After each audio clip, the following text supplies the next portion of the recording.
Hi, I'm Kenneth Wajda. I'm a professional photographer here in Colorado. Welcome to another one of my photography talks. So today I want to talk about little projects, like really, really small projects. Sometimes I think that I meet photographers who say, I don't know what to shoot. And they're always testing photographs with pictures of the planter outside, or they're making test shots of I don't know, the local backyard or the school or the buildings that are near them that they have no interest in. And to me, there's like a wealth of things you can do to make small little stories. So I'm talking about stories today. So I just flew out to LA, and one of the things that I do, I document for the Roy Stryker project, which I'll put a link to in the comments below. But I'm always looking for like little stories for that. And I'll tell you, there's a fascinating thing I've learned. When I was shooting the flood that was in my town, I was documenting it, and I was in the town, and the Associated Press couldn't get in, the local news photographers couldn't get in, the TV guys couldn't get in, because all the roads were washed away. And I had an exclusive for 2 days documenting and getting photos out because the story was what mattered. And what's brilliant about that afterwards is we vacated the whole town, and the town had to be rebuilt with all the electrical and all the underground water sewer infrastructures. Everything was all busted up. And I was out of town, living in the next town over, and the rest of the town was out too. Everybody was out. And people were like really wondering what was going on in our town. How is the town doing? And so I came back every 2 days, and I would photograph it. And I came back with the idea of saying I'm going to find 20 photos every time I go in to put online so people can see what's happening in the town, how it's developing, make sure their houses are still standing, or, generally the town looks like it's still intact. And I needed 20 photos every other day. And when you need 20 photos, you find 20 photos. If you say to yourself, I'm going to go shoot 20 photos today of something, of my kid and other kids at the playground, or I'm going to go shoot 20 photos of people waiting at bus stops. Whatever the package is that you create, whatever the constraints are that you create, that's what you can create. And now it tells you where to go. I'm going to go photograph bus stops. And to me, there's something about documenting little stories that helps, I don't know, maybe focus a little bit better than just shooting the planter and the car headlights outside when you want to, we're always testing, but you can do more than test. We can actually shoot stories. So when I was flying to LA, I always have a camera with me, of course, and I was shooting with the 20, and on the train at Denver International, you have to take a train from the main concourse to each of the terminals.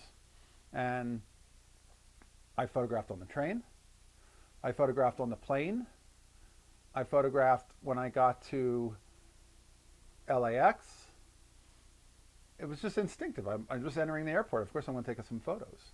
And the photographs to me take on such a life because they're large, they show a lot of detail, a lot of people. There's so many people around that you can often shoot in a pretty inconspicuous way because the sheer crowd kind of obscures you.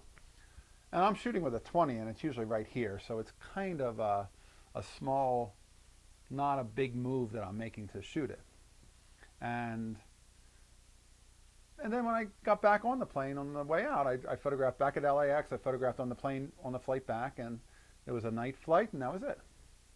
And I have, I don't know, 6 or 8 photographs that I put into the Roy Stryker project, but it's a great little collection of what it feels like to fly in a little trip across part of the country, and those photographs go in to make up a little story.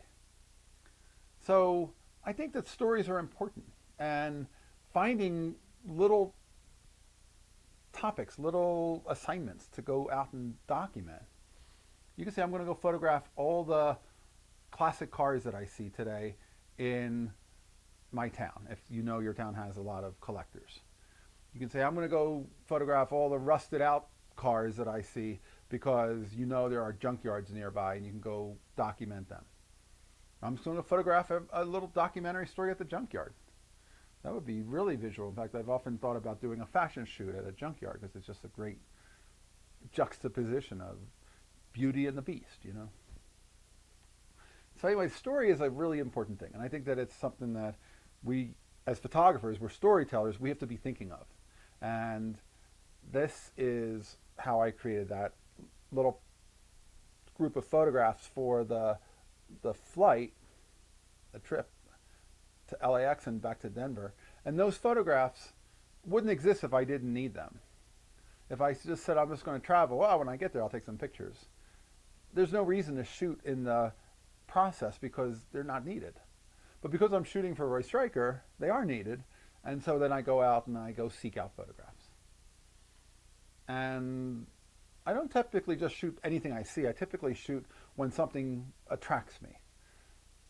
People will say, well, what do you take pictures of? I'm like, I don't know. I don't really go and say I'm going to go out and take photographs. I just say I'm going to go and experience things, and if something looks visually interesting, I'm going to photograph it. And it might be a way to come up with some story ideas of your own. They could be small, they could be big, they could be weeks long, they could be day long. But the idea is, if stories are something that you're interested in, just focusing the idea and the topic into something that you can, understand where to go to get it. If you need 10 photographs, you'll get 10 photographs. I guarantee it. If you set what your goal is, the goal makes it happen. That's how I was able to get 20 photos of that flood town every 2 days.